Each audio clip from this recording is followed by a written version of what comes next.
need support staff to clear the room. Stand up and walk now. Hello and welcome to The Watch. My name is Chris Ryan. I am an editor at TheRinger.com, and joining me on the other line, born and bred to rip and shred, it's Andy Greenwald. Hey, friend. God, How are man, you? we're the best skateboarding podcast you can possibly listen to. I can't wait because my years of playing Tony Hawk Pro Skater 2 over a decade ago are going to come in so handy in this conversation. Because we're going to talk a little bit about HBO's Betty, which has been out for a while. We're going to talk about Betty. We're going to talk about I May Destroy You. But before we get into all that, Andy, Yeah. it's Thursday. Let's take a breath. Liverpool, crowned champions of the Premier League. I was thinking of you, and I was thinking of the version of myself that told you I was going to start watching soccer 10 years ago. Fantasy had what a journey that would have been for me. Sean, I remember we did the Ocean's 12 rewatchables, and Sean brought this up. Do you remember when it was a real bit in like New York City for people to get up at like 5 a.m. and go to pubs? Yes. To watch the games, watch the matches? Right. That was pretty hilarious. I mean, it was kind of a bit to be like, I want to start drinking at 5 a.m., but I'm going to blame it on sports. But it was funny where we would draw the line. Like you and I both, one of our sort of like shared obsessions is the specific feeling of entering a bar at like 1 p.m. on a Sunday and leaving that bar at 6:45 p.m. on a Sunday and it's dark out. With the Sunday, you have to be specific, like during football season. During football when season, you've not just entered not just on a 5-hour drinking binge. The world is possible when you enter. There's like a little bit of warmth still, and people are out on the streets. And then when you exit, you realize that you, in your life, are as bad at clock management as Andy Reid, because it is now bitterly cold, and all hope of a weekend has gone. But maybe that's the remedy to that would have been just getting a quick power nap at home and returning to the bar. Yes. Of course, in this scenario, it's Monday morning. So, wow. Well, how's your week been going? Oh, great. Another great week in America. Thanks for asking. Yeah. I have to tell you, and maybe this is our segue, because we are going to talk about a bunch of TV shows today and some TV news. Oh, wait, you want to do the news first, so maybe this isn't the best segue, but I just want to say... I was going to front load us with the headlines, you know? Okay, but can I tease people with something? Absolutely. Here's how my week has been, Chris. This week I discovered Betty on HBO, and Betty gave me a sensation that I was unfamiliar with. I had forgotten, and that feeling is called happiness. It's been a decent week. Andy, you know what? There really aren't any rules. Okay. Let's talk about Betty. That's fine. Chris, I love Betty. Tell people about it. So much. And so let me start by saying this. So it's 6-episode, half-hour show on HBO. Hard to tell if it was sort of under-promoted because it's sort of a more modestly budgeted show, or if it just got lost in the aforementioned America that we were talking about. Or like the kind of, it definitely came out right as that HBO, HBO Max, HBO Go, HBO Now boondoggle happened. So yeah. To me, the show is HBO Plus. Like, this is what you get HBO for. And I have to say, before I get into it, I am, not contractually, but morally obligated to tell you that you remember our good friend, Layla Archuleta, who was my overqualified assistant on Briar Patch in Albuquerque. Sure, of course. And one thing you know about Layla is one should listen to her. Whether it's getting you from the Albuquerque airport into the general vicinity of your pal here, or it's the text saying that I should watch Betty, and it was the last push I needed to do it. And I've watched 4 of the 6 episodes this week. I had to hold back from watching the last 2. It's just pure pleasure for me. So this show is... Has your wife already watched this season of Betty 6 times without you in the middle of the night? You know, it's funny you ask that. I think the answer to that is no, but here's why I do have some lingering suspicion. When I fired up my Apple TV to resume my solo Betty watch last night, I noticed all the episodes had been played all the way through. Now, there are 3 plausible suspects in my home. One considerably less plausible than the others. She doesn't know how to work the remote controls yet. That's my wife. We have too many remote controls. Probably it's one of those things where your boy thought he pressed pause, but turned off the TV and it just was racking up views, which is good for Betty fandom. But anyway, so I don't know if anyone else has watched it. I have not watched the last 2 because Did you happen to catch your wife shredding down a banister while smoking a blunt? Live in a 1-story house. All the rest, yes. So for people who don't know about the show, it is basically an evolution of a movie that came out a few years ago that I have not seen called Skate Kitchen. Skate Kitchen, yeah. Crystal Moselle, filmmaker, made a doc called The Wolfpack, made it loosely based on a female skate collective in New York City called Skate Kitchen, where the skaters were not trained actors, played versions of themselves. They're playing new versions of themselves on this show. And it is kind of a shaggy summer in New York City, young women on skateboards living their lives show. And Chris, I love this show so viscerally. I feel like I would protect it like one of my children right now. And I was very happy to see that it's already been renewed for a second season. The broad strokes are, I think, for people who are looking for something new to watch, first of all, commitment-wise, we're talking 6 25-minute episodes. You can bang this out and you'll enjoy it. 2, there is a tone here that I just feel like I know I needed at the moment for my entertainment. And I don't mean to short shrift the other heavier stuff that we've been talking about that we will talk about. But there's something about the show that is, even while it dabbles and addresses heavier topics, which it does on occasion, it's so bright and bright-eyed. The colors, the personalities, the vibrancy of the city. It's not just interesting to me as someone who, again, only played a skate video game once for a while, a couple of years ago, but it's just interested in the world and in people and in their behavior.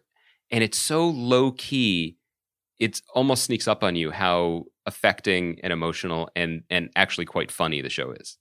You and I have talked a lot on this pod over the years about our love affair with New York, which started, I think, around when we were both in our late teens or very early 20s and extended into our 30s, and often had some rocky periods of relationships with the city. But one thing that you've always talked about that I really I was always just so into this idea, but was this idea that was you walk around New York City and it is still the best walking city in maybe the world. And you look down a street, there's like that galaxy down that street. Mm-hmm. And there's like this whole other world. And it's just a series of, if you had made that left or if you had made that right, you never know what you would have bumped into, what you would have seen, who you would have met. And I don't mean that in a romantic way. I mean that in a literal, like, life is an adventure way. And the time period in these young women's lives that they're documenting in Betty is the time when you were probably most open to being taken down that street, to being drawn down into these other worlds. And the way that they depict New York as a place where that kind of thing can happen, where you can like get stoned in a van with some guy talking about fake Supreme t-shirts and then go off to a skate park and then go into a bodega and then go here and then go here. And like the kind of endless, like, kind of currents that take you all the way through this weird island is just so perfect, you know? And I think over and over and over again, for the last like couple of years, you and I have just been hammering home. If you show me a real place, if you build a real world, even if that world isn't real in reality, we're already halfway there with you. Absolutely. And that's the thing that this show does. You're just like, immediately as soon as you see this show, you will be like, I get it. I know exactly what's happening. I know how hot it is. I know what time of day it is. I know how much money these people have in their pocket. I know what they want to do with their day, and the fact that they don't know what they want to do with their day. It's like, it all kind of comes to life so fast. There's a moment when you're younger, if you're lucky enough to live in New York, but I think honestly it's probably true if you're lucky enough to be young anywhere living in a city, where the world is like a giant chutes and ladders board, and it's yours to play with and to take risks and to lose, but to keep pushing forward. And it brings that feeling to life better than anything I can remember in recent times. But the other thing about it, and maybe this is why the show's hitting me so hard right now too, is that there is a joyous sense of community in the show that I find very affecting right now, and also makes it a little bittersweet because, you know, our ability to be communal is challenged so much right now. It's a vision of a city that has nothing to do with whether it's the high gloss money version of it that exists on the pages of newspapers, or the kind of overly intellectualized, head scratching, worry, think piece blog version of it that tends to exist, you know, on shows like Girls, which, you know, you and I like quite a bit. But this is a city that is just, you cannot keep a lid on. It's just Yeah. existing. It's just youth culture. It's multiracial. It's multi-aged. There are just all kinds of people who are united in living in this place and taking joy in it when they can. And there's also a hidden language, you know. And I don't think, I'm curious when people say, when people watch it, maybe who haven't lived in New York might have a different reaction to certain aspects of it. But there's a shared language to living in a space. Like in the first episode, characters are gathered. They haven't met a lot of them haven't met before. And then there is something that happens a lot in the summertime in New York. There is suddenly a downpour, a thunderstorm breaks out. And instantly, every single person in the city knows how to behave and what to do and where to go and the bodega to climb into and, you know, get a plastic bag or whatever you need to do. And it's just effortless the way the show depicts that. And look, if you are struggling at the beginning of the episode, which maybe might strike you as like a Technicolor, non-shitty version of Larry Clark's Kids at the beginning, like not salacious at all, in a way that I really appreciate. If you make it to the part where A$AP Rocky's Fucking Problems plays and the character of Honey Bear, who is a breakout and she's just this phenomenal presence, this woman, Cabrina Abrams, if your heart doesn't melt in that moment, I don't know what to tell you. Yeah, I mean, it's all that thing you just said about the rainstorm. It's like I can still remember on like the street where I spent the last like 10 years of, or I don't know how long I spent on Court Street, but like knowing which bodega had the awning that was big enough to stand under, that you didn't get blocked out from the fruits, vegetables, and flowers that were outside. Which ones had like cheap $5 umbrellas that wouldn't last for more than an afternoon, but maybe like you would just leave it at the bar anyway. And like the way that this show has that same sort of sense of geography, you know, and sort of mental geography as well. And yeah, you're right. I mean, as far as like the language goes and the ways in which these characters interact with each other, a lot of them were in a skate kitchen and are non-professional actors, and the authenticity of it actually comes through. I mean, I think that's a dicey proposition sometimes, especially for a TV show where it's not just like this experiential thing. It's actually going to have to stay coherent for multiple episodes. And yeah, they do that. But I think it's interesting. I mean, I think one criticism that might come at the show, and I've heard it from people who have tried to check it out, is you begin to some people have said they begin to feel the limits of the non-professional actors.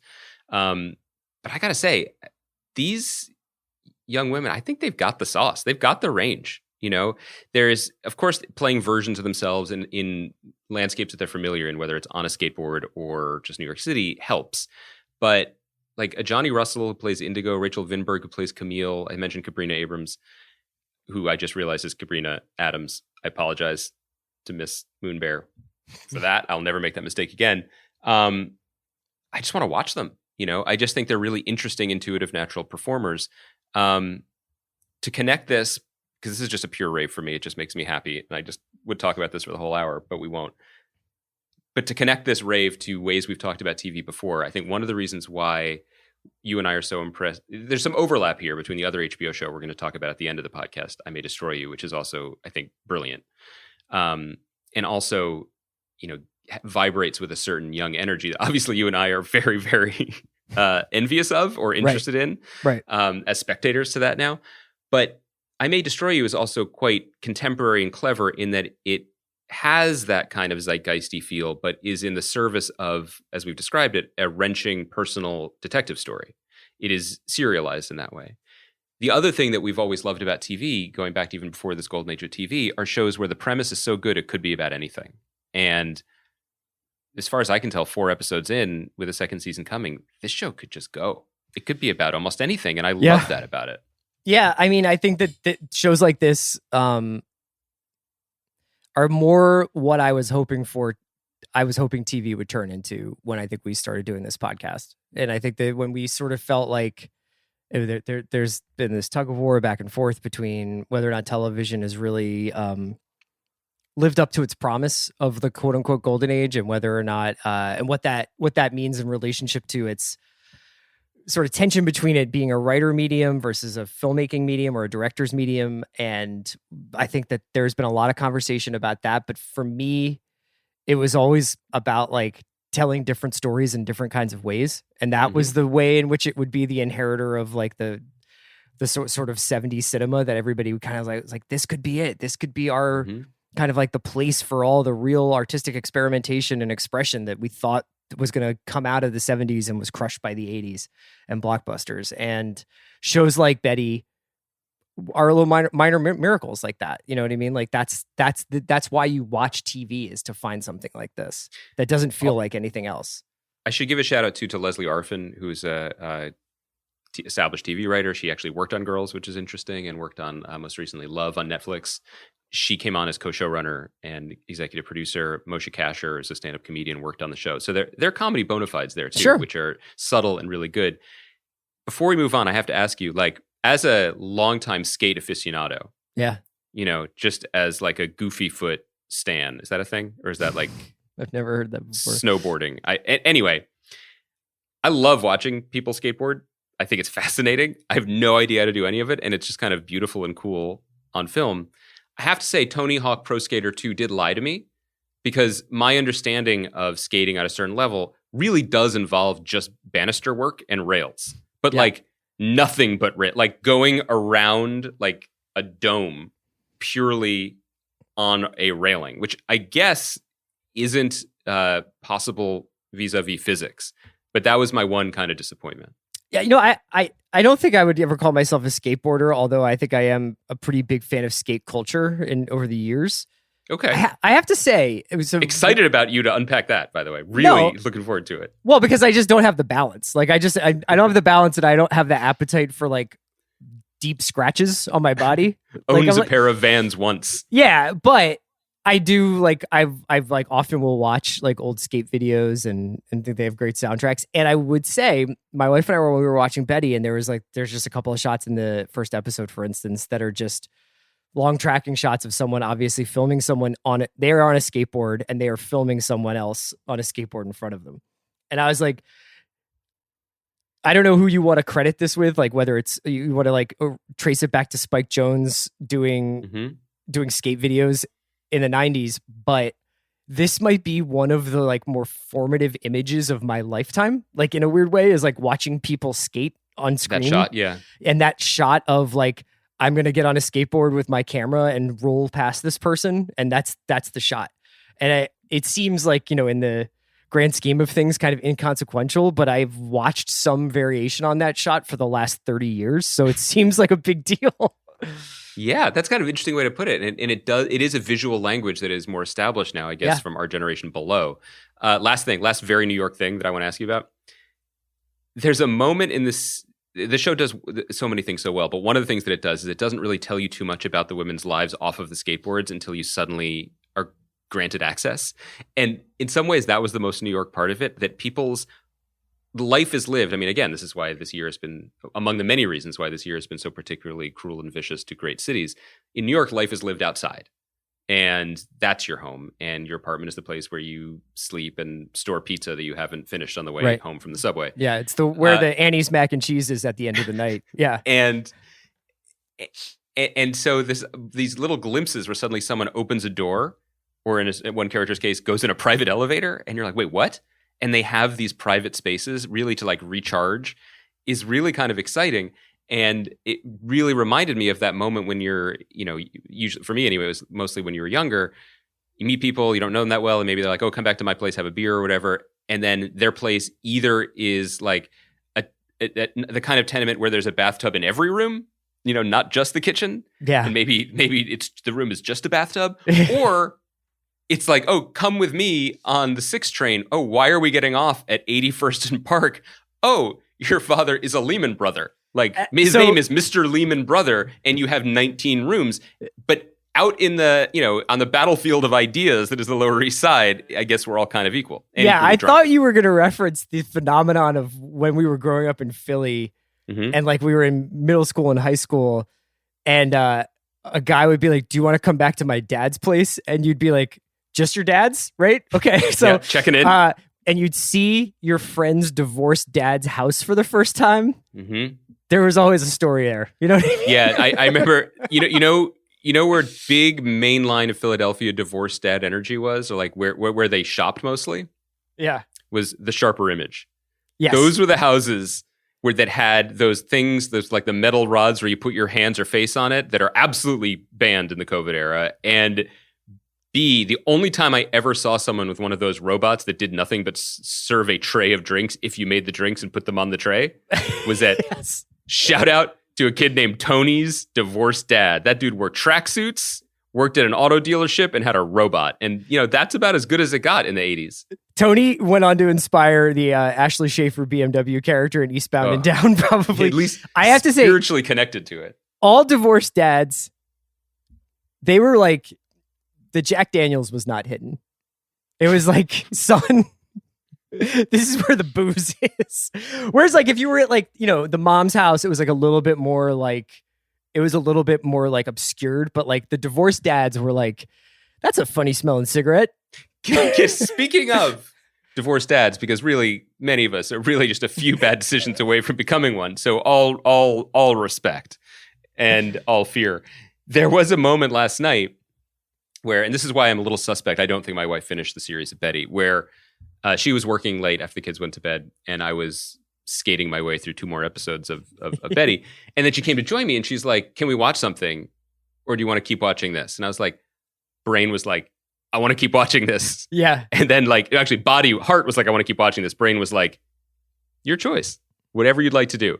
So that's how I go from being like, this show is reminding me of living in New York and listening to A$AP Rocky to browsing the deep season 38 menu of American Masters on PBS.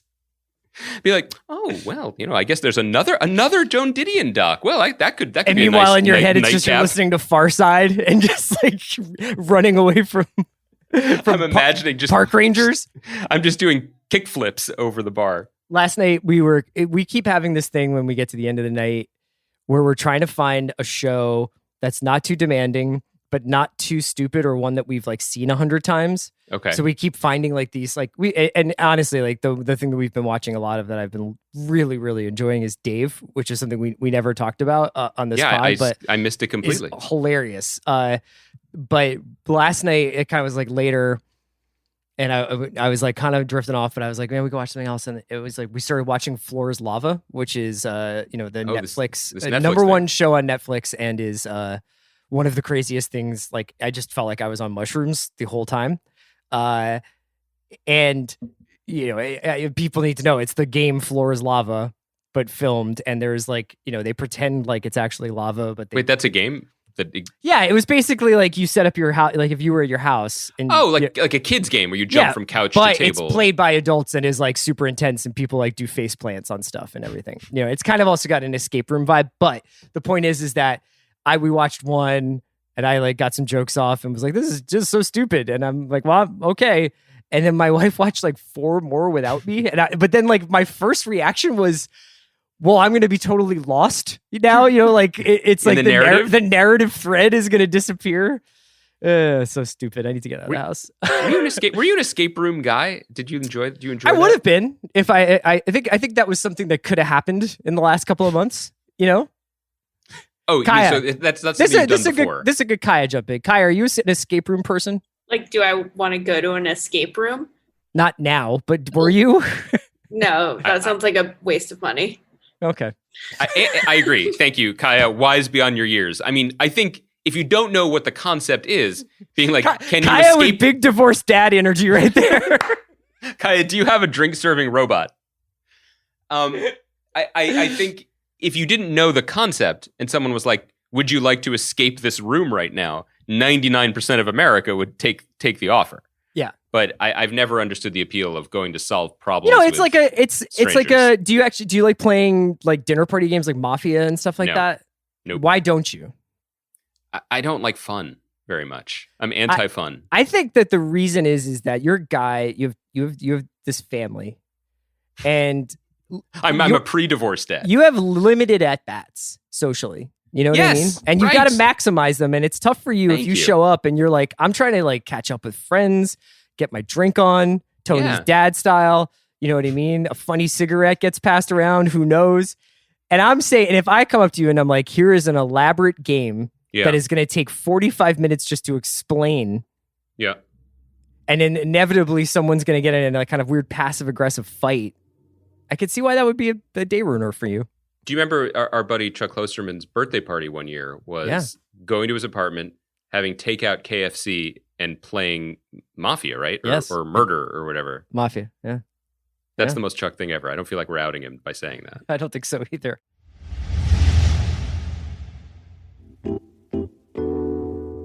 Today's episode of The Watch is brought to you by LaCroix Sparkling Water. LaCroix delivers refreshment flavor and sparkle with an innocent twist of 0 calories, 0 sweeteners, and 0 sodium.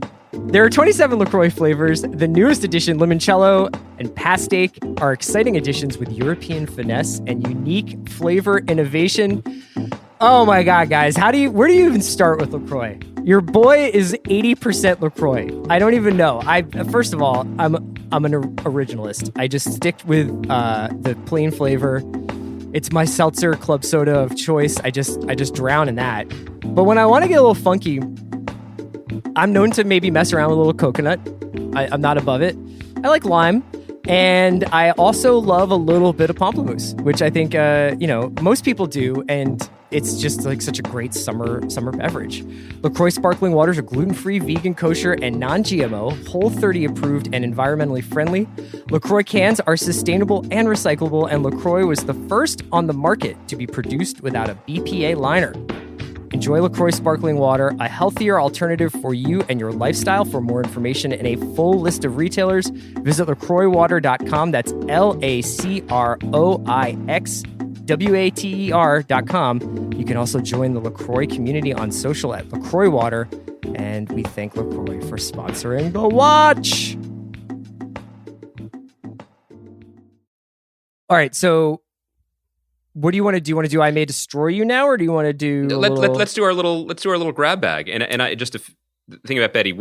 Go check it out. Maybe we'll hopefully have some people from the show on at some point in the next couple of weeks to sort of wrap it up, because we haven't really talked about the show. I just want everyone to watch it and enjoy it. Yeah, seriously. The very high recommend from us.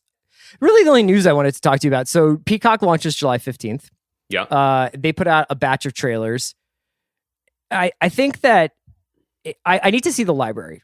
This is my take on Peacock, because Okay. I think HBO Max really opened up. They put out Love Life. I know I'm a fan of Love Life. You had some reservations about it, but you understand that lots of people like Love Life. But that was the only original series for, I guess, adults that they were putting out that was exclusively for HBO Max.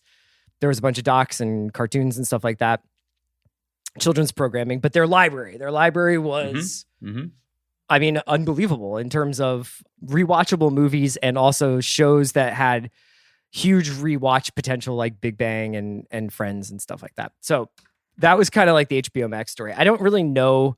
I mean, I have some awareness of what's going to be on Peacock, like The Office, but I need to kind of see a list of it where it's like 30 Rock and all these other things. Mm-hmm. But Peacock put out some trailers for their quote unquote originals. The reason I use quote unquote, which is the verbal version of air quotes, is because a couple of these things are British co-pros that have already aired. Yep. And then the sort of big tentpole that they're putting out, the one I think that they're hoping catches on, is the adaptation of Aldous Huxley's Brave New World. Right. Which is, I think at least the first episode is directed by Owen Harris, who directed several of the best episodes of Black Mirror. I think Grant Morrison worked on it as a executive was in producer. the room. Yep. And it stars Alden Ehrenreich, Demi Moore, Jessica Brown Finley, a couple other people. And I still Alden Ehrenreich is my Boeing stock. Like, I will not sell it. But I have to say that I do not think that this show looks that good. Okay. That's one note. Okay. Would you like to elaborate on that? Would you? Well, I should say, I feel, and I know people tune into this podcast for full transparency, I feel slightly hamstrung because I am in I have an overall deal with Universal for my own work. Theoretically, my work, if I make more work, could end up on Peacock. So I feel a little bit delicate there. So I'm mostly going to reserve my commentary for like the overall place in the marketplace, and criticize you for your terrible stock trading. But I will say, I wasn't saying like this is sight unseen. So I'm not saying like I don't know anything about how good or bad this adaptation is. I think part of it is the amount that Brave New World has influenced other stuff. I have now Yes. come out the other side that when they set up the premise for Brave New World about this quote unquote perfect society that this one person is the anomaly in, and then that person unravels the thread. Yep. I think that has become such a well-worn trope that I am almost sort of like, I got it before I even see it. So that's that. Yeah. And then I wanted to also talk about Foundation. It leads well to Foundation because Aldous Huxley's Brave New World and Isaac Asimov's Foundation kind of are the texts of modern sci-fi that have been the concern would be that the bones have been picked clean by every story that has come since, whether or not they are better stories. It's interesting to note. I mean, the other thing about Peacock is that, and this could be an advantage or disadvantage, and we'll see as it plays out. I think we've talked around this before, but we're not getting the full blast of what they intended to be because of the pandemic. I think they intended to launch with more originals and have more things, just more stuff ready to show. Because the goal, it kind of is trying to fill a different niche. I mean, it's going to have really, really solid, dependable content like Law and Order and 30 Rock and The Office eventually. I think next year The Office hits it. But also be the place for shiny new streaming content. Sure. And there's also an ad-supported version of it. So it's finding its way. Brave New World was developed for USA and then switched midstream for Peacock. Right. So I think your concerns are, especially in terms of like, as everything becomes IP and everything now, all the things that were quote unquote unproducible are now very much producible. Well, I just think it's an interesting thing where it's like we've had this sort of wave of world building sci-fi influence stuff that is obviously drawn from a lot of foundational texts. And now we're going through the cycle where we are reimagining the original versions of these things in Foundation, Brave New World, and to some extent Dune. Yes. You know what I mean? Like, yes, absolutely. So Foundation that we're talking about, it's the first, there were short stories published by Isaac Asimov in the 40s. They first collected into a book and then ultimately a trilogy in the early 50s. So this is this is way back. Actually, more contemporary than Perry Mason, but still in the Wayback Machine. And this is material that I love. I read these books when I was in high school, and they kind of blew my mind. That's a prime age for reading Foundation. So David Goyer, who has a long history in genre work, he co-wrote, probably most famously, he co-wrote the Nolan Batman movies with Nolan, is spearheading this adaptation. It's the biggest production ever in Ireland. Shouts to Paul Mescal and Normal People, which filmed in the same studio, but shout out the Celtic Tiger. So there was a big press release in January when it went into production, the biggest production ever in Ireland, like 500 people working on the production, and then of course it got delayed. But the trailer that they released is impressive looking, and certainly looks like they spared no expense. A lot of great actors in it: Jared Harris, Lee Pace. I hate doing this concern trolling, but here's what I want to say about this. I love these books, and the reason why I love the books is because they are very, very modest stories with galaxy brain ideas. Mm-hmm. And part of the appeal to me about it was that they were so tightly focused. I mean, they're short stories, really, cobbled together into novels. And they're just the purest of sci-fi for that reason. Asimov is a really smart guy, Jewish-American guy living, during World War II, thinking about the end of empires and how great civilizations end, and being like, well, okay, the end of the Roman Empire, but in space.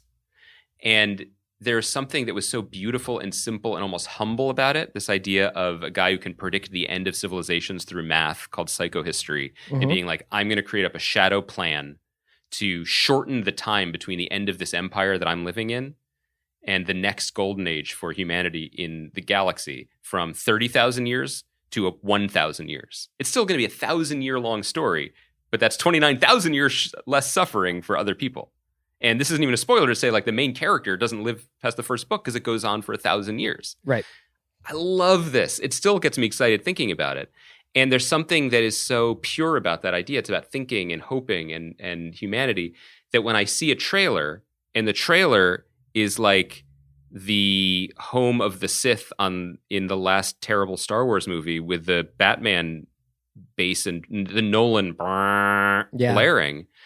I'm like, I feel like you may have misunderstood the text and misread the moment. Like, obviously, you can't pitch Apple, I'm going to do this unproducible thing, and we're going to do it at budget. Like, we're doing it at a really super low budget. But I kind of wish they had. But this is such an interesting conversation, man, because like obviously what people want is the next Game of Thrones. They obviously want a global franchise that goes on for 5, 6, 7 years and creates a secondary extracurricular life of fandom, of conventions, of theories, of writings, of like critical discourse, and also like, you know, energy around the show. And I always just think back to that first season of Game of Thrones, no matter how expensive it was to mount that show, how small it felt. Yeah. Well, not how small it felt like in terms of its ideas or in terms of its performances or in terms of its writing, but just like it just stayed within its lane lines and really was like about these people talking and telling their history. It really didn't get shown for a while, you know, that it was a lot of it was about this sort of like interpersonal communication. And then at the end, obviously, it becomes battle after battle after dragon after dragon. I feel like a lot of these shows are trying to start with the dragon. You know, the first shot of the Foundation trailer is this absolutely awe-inspiring piece of special effects that, you know, it would be worthy of a Cuarón movie, you know, or worthy of a Christopher Nolan movie. It was the entire budget of NBC's Caroline in the City over its entire run in one CGI shot. You know what I mean? Like it is that. It's just TV showing off, which is cool. And, you know, maybe, look, the show, I hope to God the show is great. I really think that would be awesome. And part of selling something, and this is what we're doing, I mean, the show couldn't even finish production, is putting it into a language that audiences are primed to understand. Yeah. And then later it can be something else. This is, I don't know how many people who are listening to this stayed through all of my Frozen 2 talk with Kristen Bell, but one of the things that I thought was most interesting when we talked to her was watching the trailer for Frozen before the movie came out and seeing them marketing a completely different movie than what it was in order to make people understand, hopefully get them in line to see it because they understood what that was. So maybe that's kind of what this is.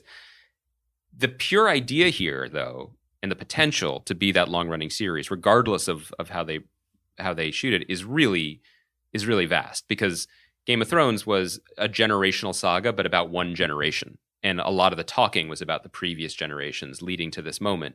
If they do Foundation right, and they do it in the spirit of the books, it will tell a story that spans 1,000 years. So there will be new characters and new points of conflict and new locations in ways that could be quite groundbreaking and potentially quite awe-inspiring and moving, as awe-inspiring as the CGI shots, if they do it right. They put out this teaser for Foundation, and we could share it, but I thought it's always such an interesting choice when they do these like sort of B-roll behind the scenes shots from special effects heavy sci-fi movies where I'm like, I don't want to see Lee Pace's character for the first time standing in front of a styrofoam sphinx. I mean, you know, this was definitely, they were like, what do we got? Right. What can we finish? Can I tell you the one other reason I'm slightly prejudiced against this? Okay. So the main character that starts this is this psychohistorian called Harry Seldon. Jared Harris, right? Jared Harris. I love Jared Harris. The Chernobyl god right there, you know? One of our great actors in almost anything, really versatile. But like, I feel like Harry Seldon should be played by like Judd Hirsch. You know what I mean? Is that like, is he like older or what? He's an old guy. He's an older guy, like who comes to this closer to the end of his life. But obviously, they're not. First of all, can you imagine that pitch meeting? Listen, Tim, everybody here on the Apple board, Johnny Ive, who doesn't even work here anymore. Thank you, Eddie, right. Mr. Q. Thank you for your preemptive $500 million bid in our 10-year series. I just got 2 words for you to put butts in seats. Hirsch, Judd Hirsch. This is just me saying that, like, guys, we couldn't afford Dreyfus because we blew all the money on a space station. Hirsch is tech avail. We can't get him to Ireland, but he'll zoom in. I said this before, but like the sort of like something about 1940s New York hustling, like there was something in that. There was something that felt very.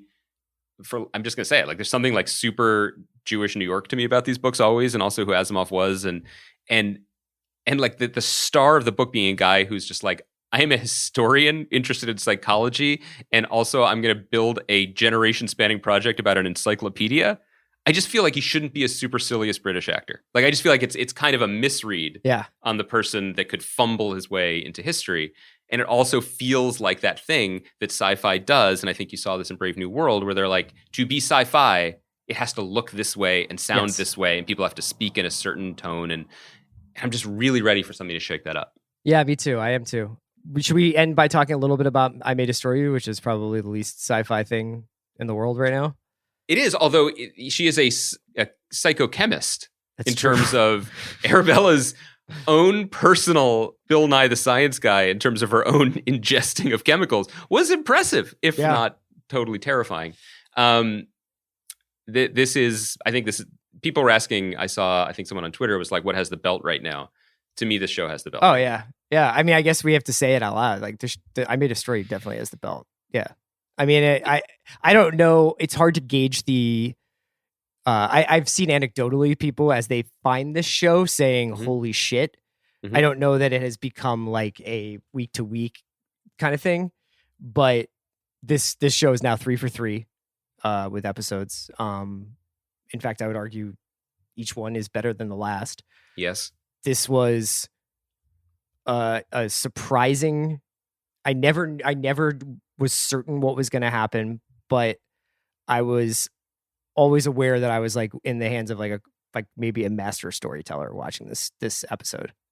And filmmaker. I thought Sam Miller is just doing an incredible job. And I love how the show keeps you guessing. And because we know how high the stakes are, because we're so centered in Arabella's emotional experience, it feels breathtaking in the literal sense. Like I'm on the edge of my seat, even when Arabella and Terry are having fun. Yeah. Not because I think something terrible is going to happen, but because I truly don't know, because anything is possible on the show. And to that point, I was really shocked and impressed how it zagged in episode 3. To have a traumatic event occur in episode 1, to have episode 2 be about the beginning fallout of that event, and then take a breath, take a step back to a happier time in, I think it's fair to say, at least for most of the episode, a happier time in these women's lives, was both surprising and sort of tipped my balance a little bit in terms of what to expect, but also just right. It's like she just kind of knew. She's already a savvy pitcher who knows just when to throw the off-speed stuff when you least expect it and are ready to enjoy it. And for what this episode did, and I think I have a feeling you're going to back me up on this, I have never, and I'm not trying to like virtue signal sobriety here because I am not a sober person, but I don't think I've ever ingested 1/8 of the amount of drugs or variety of drugs, certainly in one night, that Arabella took in Italy. And just the way the show made mind-altering drugs in your 20s feel simultaneously like the single best decision you could make and the most terrifying, horrifying mistake you could ever make, sometimes within the same shot, was unprecedented and made me feel insane. I thought it captured the, basically like the defense system of consciousness, and like how when you strip that away, how terrifying it can be to kind of be without that. And obviously that's what this show in some ways is about. I also thought it was one of the best flashback episodes I've ever seen, precisely because most flashback episodes are about some kind of Freudian trauma that is explaining what is happening in the current moment. And this was more like, this is another sort of snapshot of someone's past that illustrates who they are now. And illustrates like the interpersonal relationship between Terry and Arabella, and talks about what, when Terry spends the day with her in that second episode, sort of helping her piece things together and is getting increasingly concerned. And you're like, oh, it's interesting. I wonder if Terry's like the sort of straight-laced one and Arabella's the wild child and Terry's concerned. And it's like, no, it's much more complicated than that. It's much more like real life. Yeah, and I think that's exactly it, what you said about complication. I think we have seen many, many examples. I think less, hopefully I'd like to think less in recent years, but so many examples of a kind of clumsy morality when applied to young things that happen to young people. Yeah. It doesn't necessarily have to be sexual assault, as the case of the show, but whether it's, recreational drug use or drinking or smoking or whatever the case may be, even well-intentioned shows or stories tend to have a moment where it's like, well, you shouldn't have gotten in that car. You made a mistake. And Yes. let's isolate that one moment as if it was a binary choice, as if we weren't the sum butterfly effect total of everything that we ever did. And some of those things ended up, with results that made us feel good or happy or led us to a good place, and some of them didn't. And even the ones that made us feel good maybe made someone else feel bad. And painting in that fuller picture is really crucial, I think, to full-bodied, full-hearted storytelling, but also really impressive to see it being done. I don't want to say effortlessly. People work really hard on the show, but it's the first thing that you said.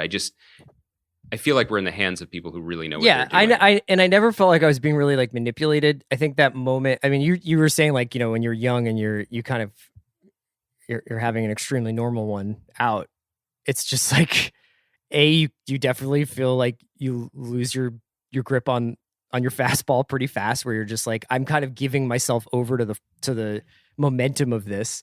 And B, you're like, I'm once like completely like exhilarated because I'm flying, and then, oh shit, like I'm up in the air. Like that happens very fast when that's Yes. going on. And I thought that moment, sort of as her Italian drug dealer, soon to be quasi boyfriend, is leading her into this sort of like, I'm going to take you somewhere else. And they've had this sort of incredibly intimate moment back at her apartment, and now he's like taking her somewhere else. And I think you feel like, okay, this guy doesn't seem like evil. But there's that moment where you're just like, I have no idea what's on the other side of this door, when this guy unlocks this like sort of restaurant, this cafe door. And then it winds up being this kind of epiphany moment of listening to Daft Punk as the sun comes up over the Mediterranean. Yeah. And yeah, I mean, sometimes that does happen. You know what I mean? Like, and you got to treasure that when it does. I personally don't feel like I would be able to process something like the sun coming up if I had taken that much, ketamine, but whatever. Do you think we should rename this podcast My Two Dads? I just feel like we have a lot of advice about young people having fun in Italy and or New York. But yeah, I think that it's interesting to be talking about and to be watching I May Destroy You and Betty in concert, because they both are very aesthetically driven and personalized riffs on the fleeting bulletproof nature of youth. Yes. That I think I'd be curious, honestly, from our listeners, people who are in that time of their lives or people who are like us, probably, I think, past that time. It's central to it, Kaya just nodded gravely when you said past that time.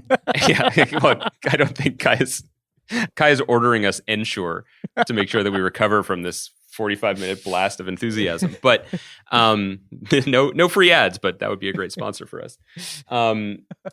Just that it's always a navigation. Like to go out and experience life, like you have to have some denial, right? You have to be in the moment and be present and appreciate it, but also not get too far out of your head. But also you don't want to stay in your head, and it's interesting to watch. But I appreciate so much that both of these shows come from a place like a very. I mean, I May Destroy You isn't a warm and fuzzy show, but I think it comes from a very open-hearted, and both shows come from female-centric creative point of view. It's the female gaze in both cases, even though Sam Miller, who directed I May Destroy You, is a man. Both shows, I think, are centered in a female gaze and looking at the risk and reward of going out and being and living in really fascinating and worthwhile ways. I couldn't have said it better. So let's wrap it up there. Next week, we have like a wild wave of guests coming.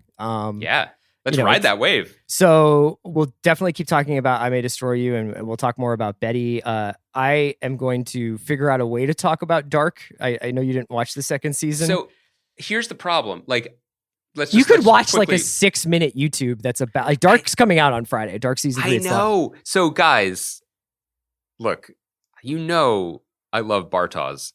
Or is it Bartos? I don't remember. Bartos. Whatever. You want me to take that back? No, look, I apologies to our German fans. I love that first season so much, and I cannot tell you what bad timing that second season was for me in my life when I would like return from set in Albuquerque with my brain dribbling out of my ears and be like, I'm sorry, I can't do time travel right now. So what can I do? This is the least easy watch for an entertaining show. I would try. I will send you. There are multiple like Dark season 2 recaps. The problem with that is, as somebody who did, I think, and correct me if I'm wrong, Kaya, like I think we did upwards of like 3 episodic recaps on the watch while you were in New Mexico with Jason Gallagher. I remember. And we talked about it, Time Bros. And I would feel crazier at the end of those podcasts than I did at the beginning. And like when Jason and I actually thought we may have figured out time travel on that podcast is still one of the weirdest feelings I've ever had. So I hope that, if you try and watch the second season recap that they have, and then we want to watch a couple before Monday, that's great. Otherwise, I might just have to do like a Colin Cowherd podcast where I'm like just going solo for 50 minutes. I might listen to your time travel podcast and attempt it in order to find the space, because we talk about a lot of TV shows, and there are a lot of TV shows, but there aren't as many experiences of watching that I enjoyed as much as that first season. Yeah. So I wish that I was caught up to join you. I will try. So if you don't mind, I'm just going to put this to you right now in front of God and Germany and all our listeners. Slow walking this a little bit. I got you, man. I got you. Let's. You know whose clock we're on? Ours. It's you and me. What's Kaya doing right now? I don't know. Is she rolling her eyes?